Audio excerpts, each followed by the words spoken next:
कि अफसून बिल्कुल आप जैसी है। वाकई? बिल्कुल आप जैसी है, बिल्कुल आप जैसी। मिसाल के तौर पर उसकी जिद जब किसी चीज की ठान लेती है, उसकी साबित कदमी अपनी बात मनवा के ही दम लेती है, जिंदगी को देखने का उसका नजरिया, दूसरों की मदद करना,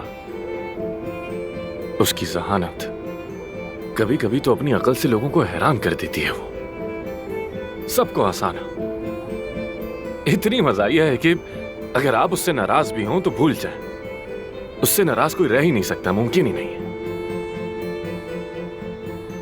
बिल्कुल आप जैसी है वो। थैंक यू आमिर, तुम्हें अंदाजा नहीं है ये सब सुन के मुझे कितना अच्छा लगा है, कसम से। तुम जानते हो ना, तुम सिर्फ मेरे कलीग नहीं हो, पूरी दुनिया में सिर्फ तुम हो जो मुझे सुनते हो, समझते हो, मतलब बहुत अहम हो मेरे लिए, बहुत ज्यादा। सच कह रही हूं मैं, यकीन करो।